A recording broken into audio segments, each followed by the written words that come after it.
Going to be a Graves instead, so not coming through. But the thing that excites me is Deft picking up the Sivir here with Clearlove's Nunu. And Clearlove, the classic, I'm going to ignore the turret and dive you from level 3. Absolutely. Nunu still very strong with turret dive ganks in particular. Not so much when it comes to the standard ganks, although we've seen those be quite successful as well. If you have enough CC in your lanes, you can get the potential perma-slow coming through with the very low cooldown on the snowball. Deft is looking at picking up Katarina. I'd imagine Pawn would just lock that in for himself if he was going to select it. Of course, no rush to pick the last pick just yet. Of course, they have the 5th pick advantage being on the red side, and plenty of CC coming through in the bottom lane at least, and combining that with a Shyvana. Yep, Shyvana picked up here for Deft. Of course, going over to Koro there, who does have the Smite teleport, so the Flandre special there on the top side of the map. Amazing J looking at being a magical horse there on the top side. Shu holding onto that one for him potentially, and we'll see what Raphael decides to go with there in the mid lane. Has been fantastic in the past, of course, was the premier Victor player here. But of course, we've seen him fall off just a little bit now that the tank meta has come through, and Raphael thinking about hopping on to Azir here himself. I mean, any of the control mages, you're in a blind pick matchup, so go for something safe like an Azir, like an Orianna. Azir, you feel like has a bit better in terms of matchups than Orianna, although Orianna a bit untested outside of Godfrey actually on the 5.6 Athene changes at least. I mean, Azir's seen a lot of priority in a lot of matchups. It makes sense as a blind pick, and now it's just on Pawn. What does he want to play? You feel like if it's Cassidy, it's going to get bullied around a lot, but there's many different options. The Katarina keeps getting hovered. We can hope for the return of the cat. We shall see. 14 seconds to go. You never know what Pawn's going to be picking here. The Ziggs is what's hovered at the moment. We haven't seen it thus far this season in the LPL, but probably not going to see it today either, as Kassadin does look like the final idea here, and Pawn going to be taking the Kassadin into the mid lane, the newly changed Kassadin, but still rather strong. And look, Kassadin was always considered a good matchup against Azir back on the 5.2 days, the heady days of week 1 of the LPL Atlas.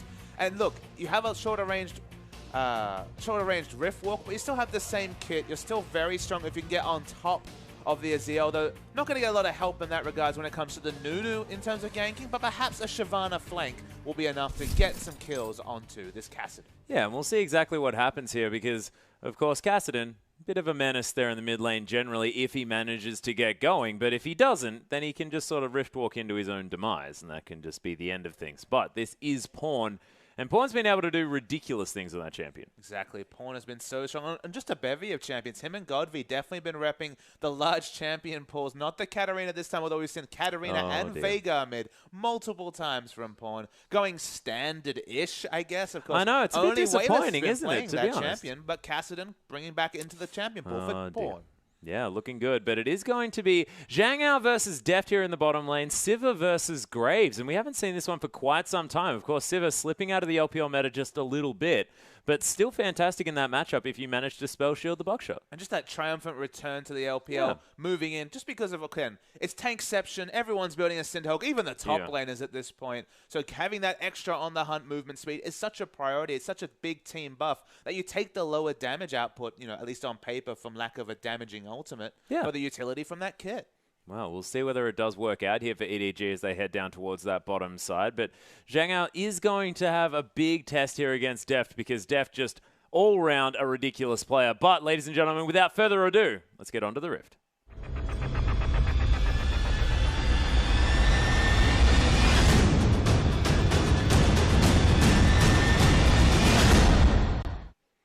And here we are, ladies and gentlemen, with Energy Pacemaker taking on EDG for our final matchup of the evening. Of course, this is the first one. Zhang Ao actually going to face check Meko and Deft there just a little bit. A very nice use of the Ricochet to cancel the auto. We always talk about the auto cancel for burst damage, but level 1 warding, that's gold advantage to EDG. Yeah, beautiful stuff Probably not already. The first time. Probably the first, but not the last time we'll say that this game. Oh, come on. No. I believe that everything's going to be happening in this game. Of course, Amazing J does have the smite there in the top lane as well. It's going to be a smite off. Both of these top laners guaranteed to get the cannon creeps, Papa Smithy. But you can see the increased adaptation we've seen when it comes to the flash start for Amazing J. Now you're even safer in taking camps, perhaps even 2 camps, that who knows what items you can get towards to complement that fast. You're already banking, I believe, 110 gold at this point. So going from there, Amazing J, trumpeting around the very impressive Unicorn. Yeah, and Drizzle probably won't have very many jungle camps to go to. No, I mean, that's the reality.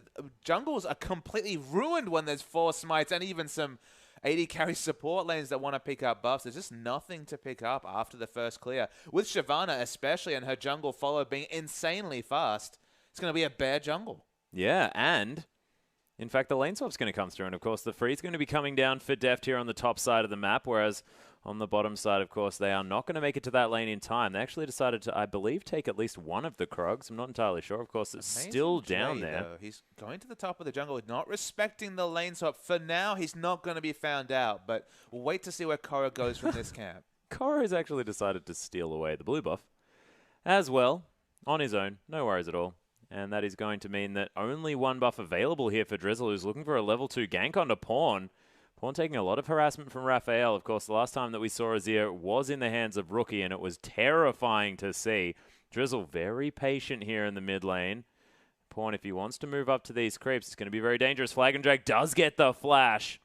Successful level 2 movements here from Drizzle, but he has no blue buff to go to, and he's going to be very behind moving forward. He is definitely the big loser in this situation. It's going to be a 3 buff from EDG and just a single buff coming through for Drizzle himself. Korra is helping Clearlove on the second buff to be picked away, so it's going to be red, 2 blues and a red through for EDG. Yeah, EDG already with a fantastic start as Mako and Deft up here in the top lane, still freezing this one out. Drizzle just wandering around aimlessly throughout either jungle here, looking for any camp that he can get his hands on. Koro, he's going to head back to base, of course, has gone down very, very low. Picked up the Ruby Crystal start here as well. So that is sort of the favored start for the top lane Smite Teleport Shyvanas here in China. I mean, Doran Blade's probably an option as well, but just a bit more sustainable with 2 potions. If you're ever found at a camp, you can have a bit of a regen to be able to go and do some more jungling. So probably the safest start. And of course, Ruby Crystal will definitely build into useful items in this tank meta.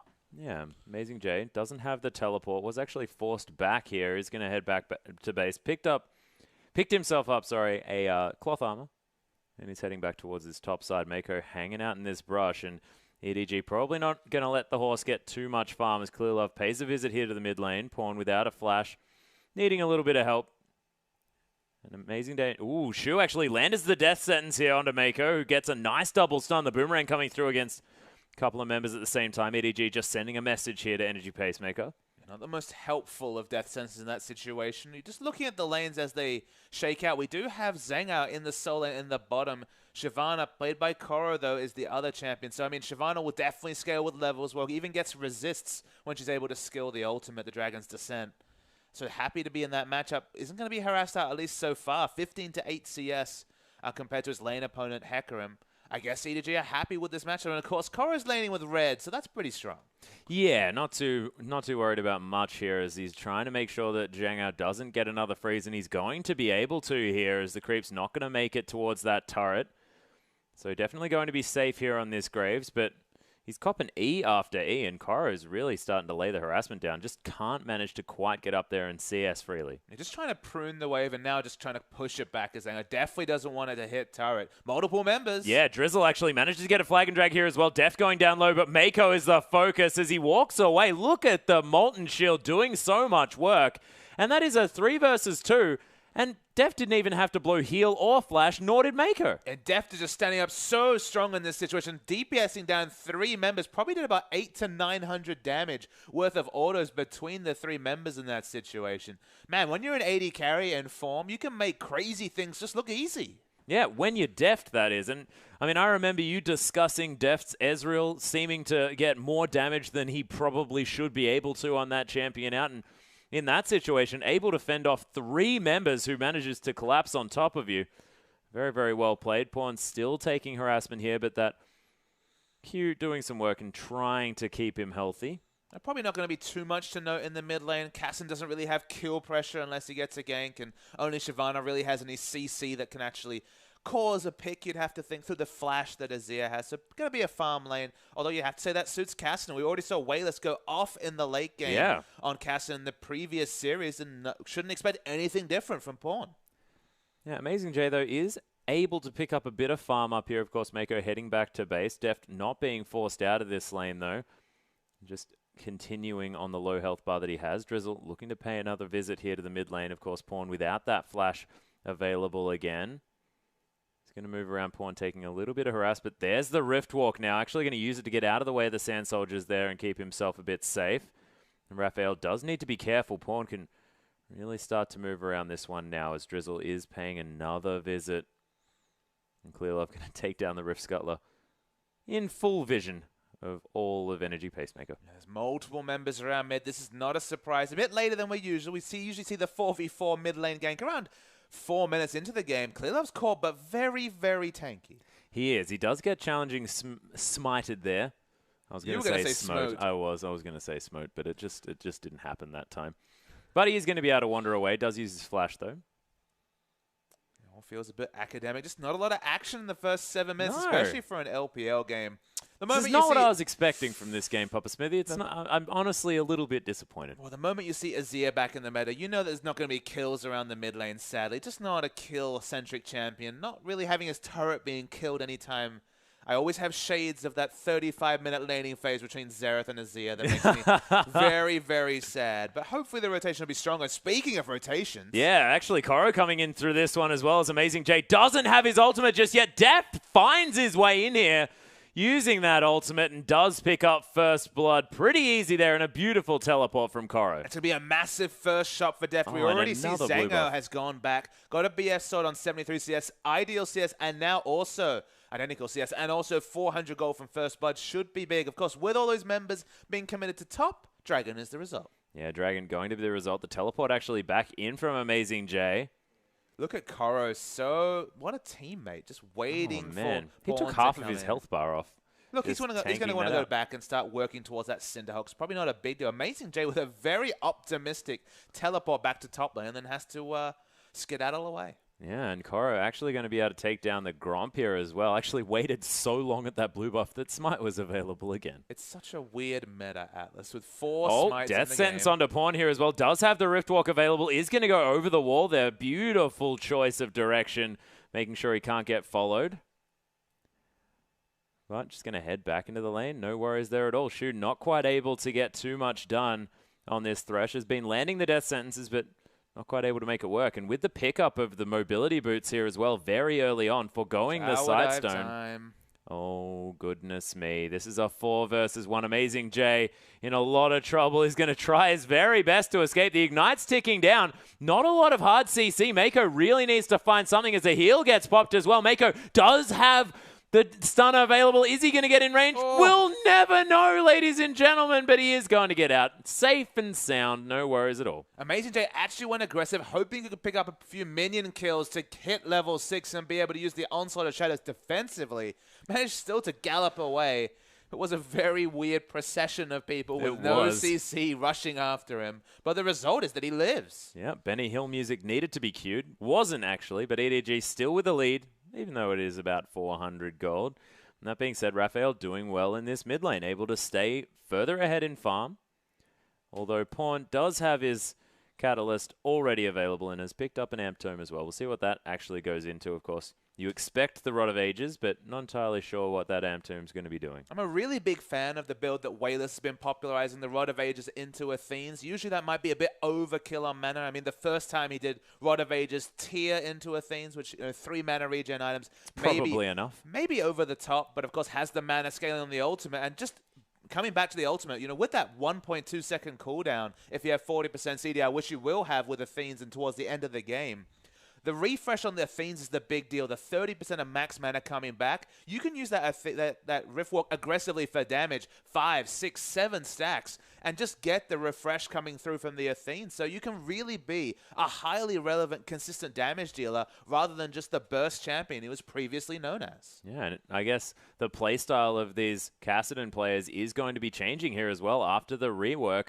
Oh, Drizzle not spotted here on the top side. Shu and Zhao playing back quite nicely here as well, trying to make sure that he's not spotted out. But Clearlove going to be here as well. 3v3 in the top side. As the freeze is attempted here by AP as well. They don't want that one to crash near the turret just because that turret quite low on health. There's a lot of people here. Oh my goodness. Some explosive action. We'll see where the Drizzle's going to go first here onto Deft. He's being very tasty. He is definitely being tasty. Oh my goodness. I feel like that we should have some music. Dun, dun, dun, dun. I feel like David Attenborough should be commentating this. I'm not going to try Sir again, David. Papa Smithy.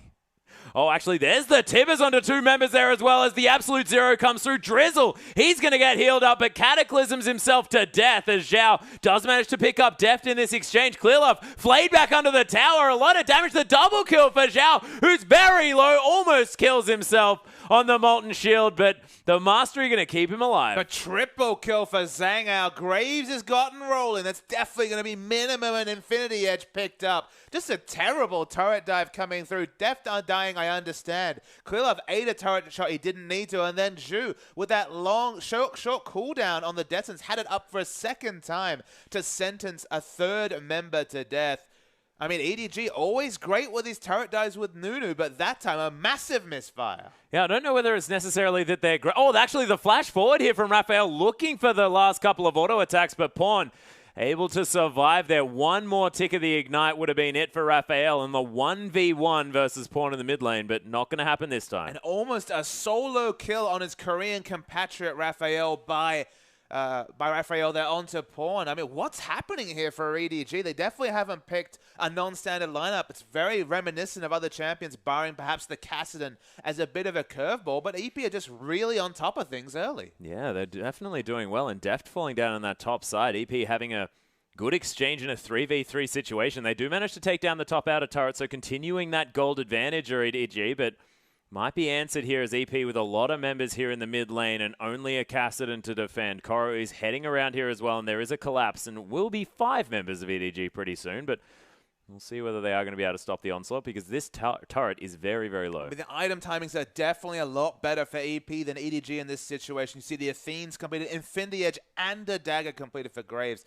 So super, super strong. Has collateral damage available as well, compared to just a lot of parts of items. Working towards the Rod of Ages, working towards Infinity Edge. But those items not complete. Dragon in 35 seconds. No time to shop for that if you're EDG, and it should be an uncontested Dragon for EP. Yeah, well, we'll see whether Koro is going to make it back there. Of course, has his teleport available. Has just taken the red buff as well. Oh, actually, no, he's going to leave that one up. I think Clearlove wanting to pick that one. Is Amazing J still up in this top side. Does have teleport available as well as you mentioned, Dragon available in 14 seconds. And we'll see who's going to be down there. There are some wards for EDG. Koro making a bit of a drive-by here just to clear out all of these creeps. And, man, that Gromp buff is silly damage. I mean, Gromp buff, Cinder Hulk, and just the natural burnout damage, already 5 points in that ability. We're talking about crazy amounts of AoE magic damage from a champion that itemizes physical and just tankiness. So, I mean, the magic damage from Shyvana can't be ignored, and it has to be respected. It's effectively, you know, a double AP comp. I feel like Shyvana is basically the Corki of top lane. Definitely does the majority magic damage. Yeah, really ridiculous. Zhang Ao actually able to clear out that entire wave with a buckshot here as well. Does demonstrate just how far ahead he is this game with the 3 extra kills. Every kill for his team here as Mako looking for the Tibbers. Actually lands it after Raphael gets out there. Oh my goodness, just the tip of the boomerang comes through.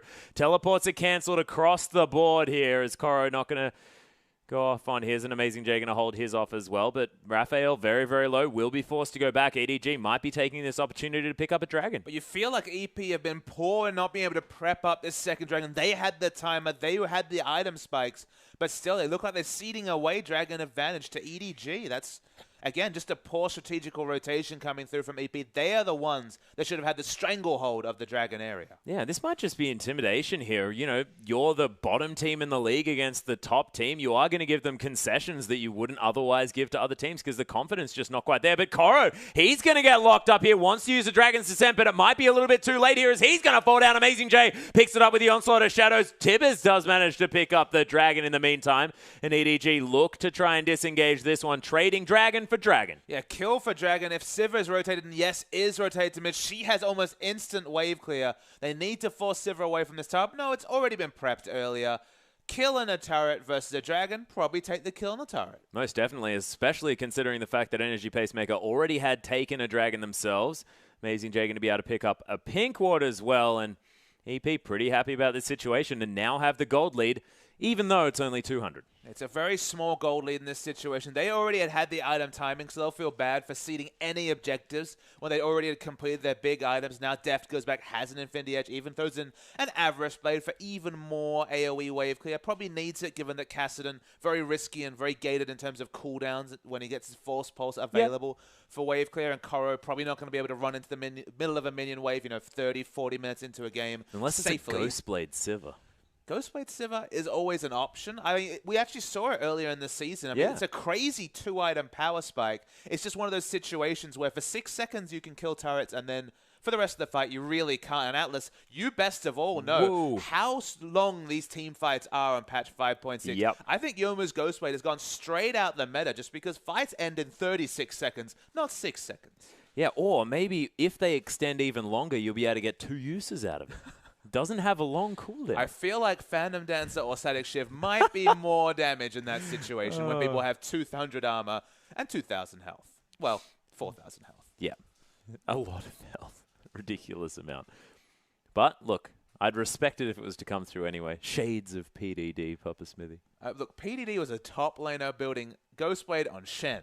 That's a very different thing to Ghostblade on Sivir, which on patch 5.2, excellent. Patch 5.6, no. No.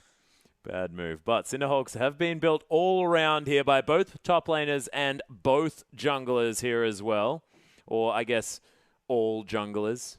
Not entirely sure what the proper phrase is. The only person who's missed out on the challenging smite train is Nunu. Surprisingly, with Cinderhawk, you think he'd have enough AoE wave clear. I thought it would be the Poacher's Knife. That seems to be the Nunu item of choice today. We saw a Poacher's Knife today. I mean, there's just so many smites. There's never any camps for you to poach is the really big issue. And then sometimes the AD carry, I mean, when they're as big as Zhang just buckshots the Raptor camp, and there's nothing to smite anyway. So I don't know about Poacher's Knife in this situation. We saw Skirmish. Shu actually in a whole lot of trouble, though, as Absolute Zero comes through. Drizzle does manage to knock him out of that one, as Raphael has found a place in the code, but Clearlove flashes on top of him. The Azir is most definitely dead. Double kill now for Pawn, as there's the boomerang coming through over the team. Pawn picking up a triple. Amazing J now in trouble. No more Rift Walks to be had, though, and he'll settle for a triple kill. Pawn always finds a way to get himself into these games. I'm going to be honest, Atlas, just from the little Kassadin play we've seen so far, I wonder why this champion just hasn't reverted to his old stages. Okay,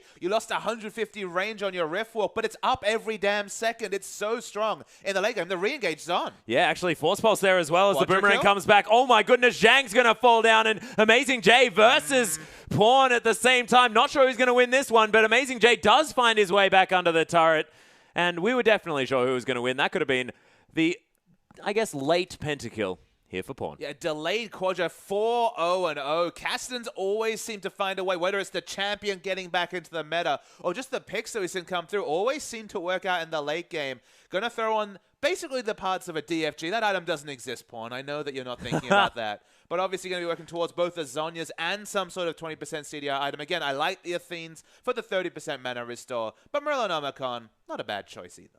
Not a bad choice. I guess they don't have too much regen here that you really need to take care of as far as finishing off a target. So probably the Athene's worthwhile, but I guess it's only Raphael there for the magic damage. So not entirely sure what he's going to go with, Papa Smithy. Look, he's got the Fiendish Codex. That's all we know at this point. Could be the spooky ghosts for all we know. Oh, I hope so. I certainly hope so. I mean, Kassadin really needs help chasing down people, especially now with the 1.2 second Rift. Shu definitely needs some help getting the heck away from this Kassadin. Death sends him closer, and that's not going to be the way it works. Is Pawn going to pick up his 5th kill of the game? I mean, this is just the way of the Kassadin. Kassadin's always been a staple pick in the LPL meta. Even when teams moved away from him back in 2013 during Season 3, Kassadin found a way. White of Starhorn Royal Club, or Royal Club as they were known at the time, was well known for his mid Kassadin at that point. I mean, Kassadin been changed so many times, still very, very strong.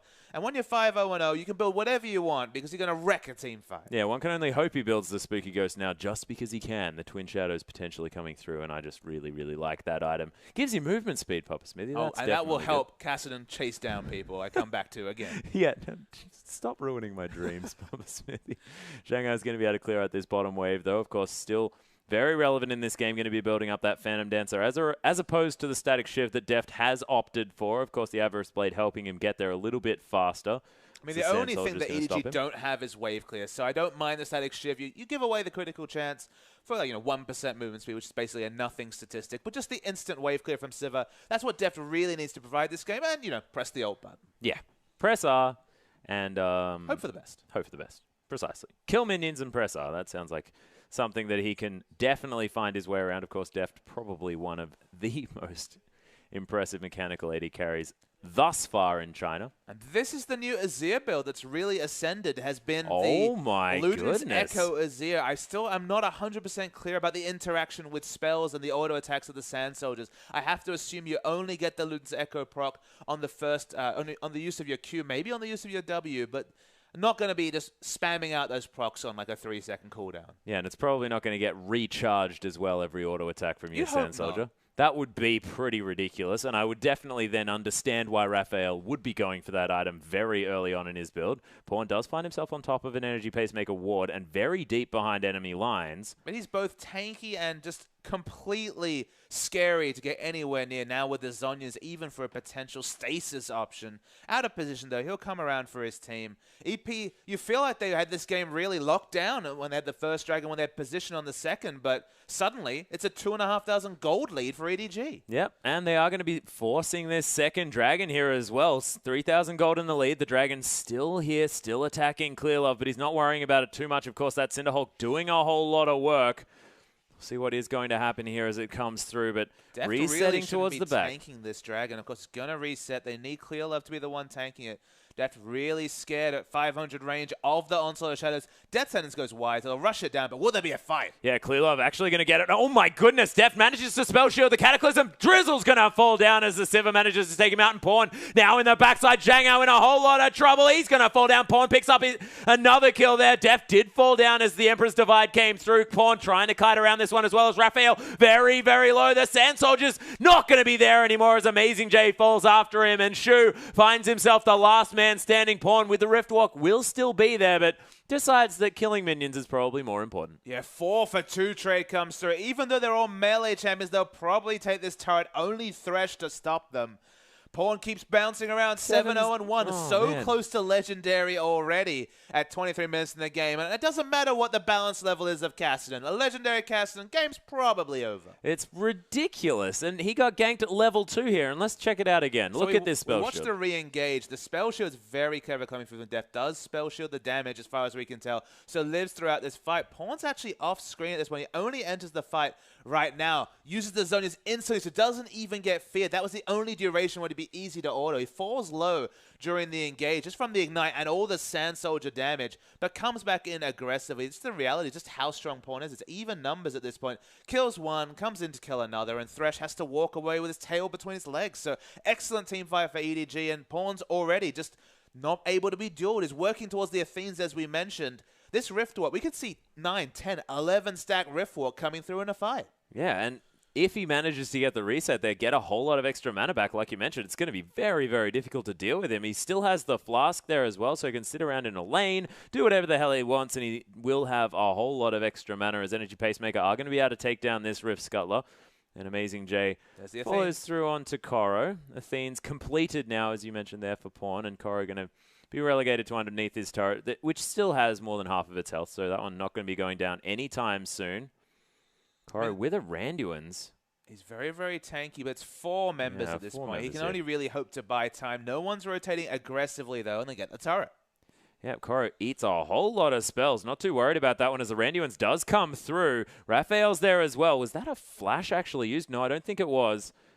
As Koro trying to chase after. There's the Dragon's Descent as well as Clearlove comes through with the ultimate. Zhangao going down very, very low. Death Sentence onto Koro. Deft takes down Amazing J. There's a beautiful Emperor's Divide, though, in the back line as Pawn trying to get in amongst this fight. The boomerang is enough, and the double kill comes through for Deft. And man, Energy Pacemaker, they try to make the moves. They try to rotate and take turrets, but nothing they can do against this lineup. In EDG, they're going to take a Baron. It's a super low CC lineup, but so much damage coming through between Shyvana and Kassadin. The go button engaged with the on the hunt. The Baron damage is massive at this point. Clearlove will just secure that one through, and there's nothing that EP can do. Raphael gets a bonus, gets the blue buff just about, but that's all they have to show from that engage.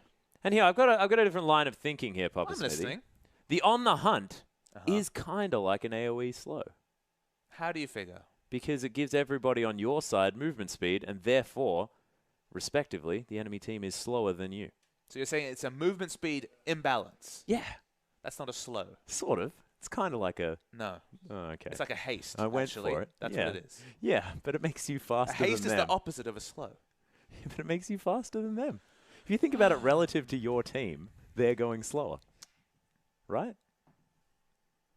Okay, maybe it was too deep.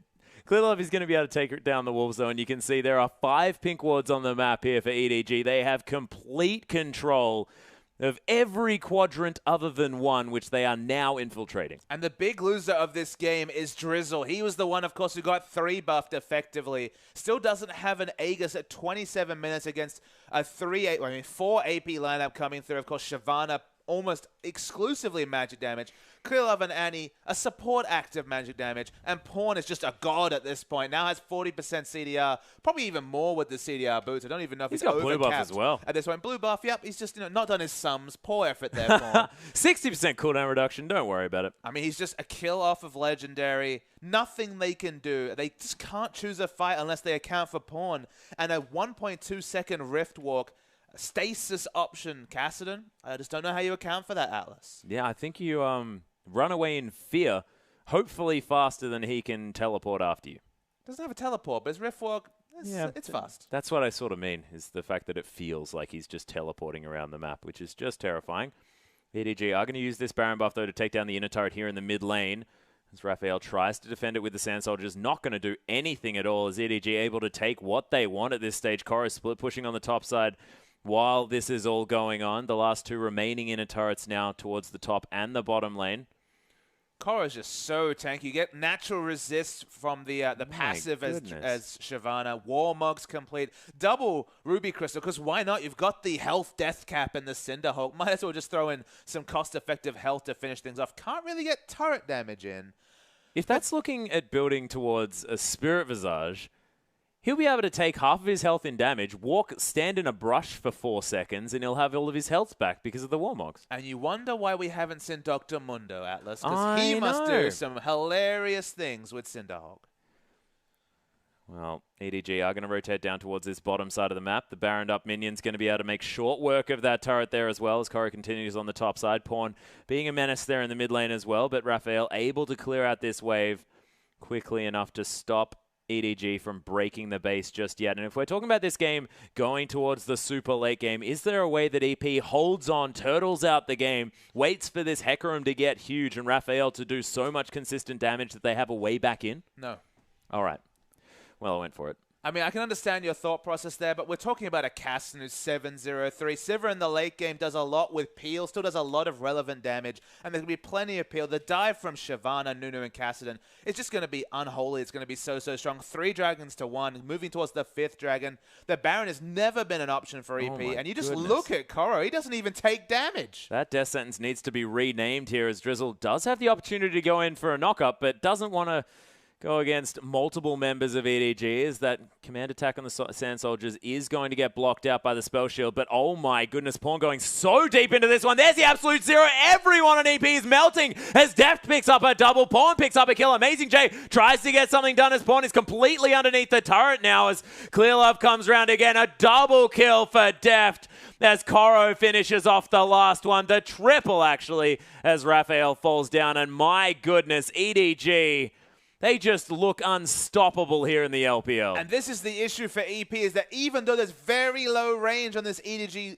team, there's only a 500 range Sivir and then just the ranged auto attacks from Annie. They have a Shyvana shrugging off damage. Clearlove's always very tanky on the Nunu, and hell, Pawn can do some turret diving as well. So turret diving, there's just no way to stop this team whatsoever. It's just a relentless dive. The double Tibbers comes through, but that's not the big concern. Just wait till Pawn starts ripping through this team. There's nothing they can do, even though it's a wonderful 5-man Emperor's Divide. It just doesn't matter. Pawn goes into the front line, can use the stasis. If you watch this fight, he actually falls very low in mana. Then look at the buff to Theans when a member goes down. Gets a massive chunk of mana that's back. his whole health buff. That's 30% of his mana. That's what happens with the Theans. And then Dangerous Game is an extra 5%, I believe. That is completely ridiculous. I wasn't actually watching his mana bar during that team fight, I have to admit there, Papa Smithy, but watching it just then, I do now understand exactly why that item is opted for here on Kassadin. It makes you sort of feel like he's a little bit like a Katarina. Well, I mean, getting resets in the fight. And that's what it kind of feels like, because 35% between Dangerous Game and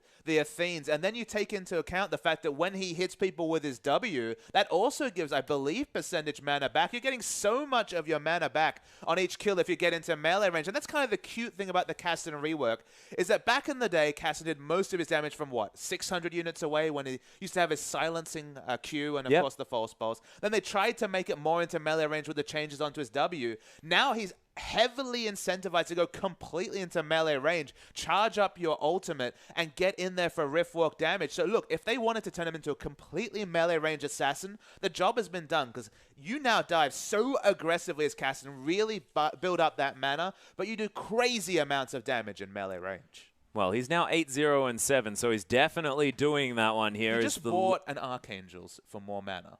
And he didn't have a tier. Interesting. That's just an Archangel's. And let's have another discussion here, because Koro's picked up a Frozen Mallet. So Shyvana was actually one of the champions you always considered Frozen Mallet on. I mean, the thing about Frozen Mallet is it's a great item. It just builds really terribly. Like, I think it's on purpose builds terribly, because if that was in the meta and it gave everyone a slow, it just really skews balance in general when it's like, oh, I don't have a slow, I'll just buy one, which is what Frozen Mallet is. If you can just buy it, it has excellent stats. It gives you 500-600 health. It gives you a lot of health. Warmugs gives you 800 as a reference point. The effect is excellent, especially on a melee champion. I believe it's 35-40% slow. It's a great item. So if you can fit it into a build, if you don't need resist, and remember, Shyvana gets naturally armor and magic resist from the passive scaling of her ultimate. Level 16 for Aegis, level 18 now. Again, the health multiplier with Cinderhulk. There are far worse items in this situation than Frozen Mallet. Yeah, Frozen Mallet, definitely one of my favorite items in the game. I just wanted to hear you talk about it and how it's good. Do you like any item that people build naturally? Not really, no. So you're just ultimately a hipster. Yeah, pretty much. It's going to be a Tibbers on a shoe, though, and he's most definitely dead. Gets a nice box down, though. This might actually help out as Raphael with a decent Empress Divide, but the full channel of the ultimate to come through from Clear Lover's Pawn enters through the backside of here as well. Oh my goodness, Zhang just got ripped apart. Amazing J tries to ult in, but Drizzle's going to die. The double kill now for Pawn. And Koro just tearing apart members here as well. And everyone on EDG just seems to be doing far more damage than they have any right to. And the surrender to come down 34 minutes into this game. Energy Pacemaker tap the mat, and EDG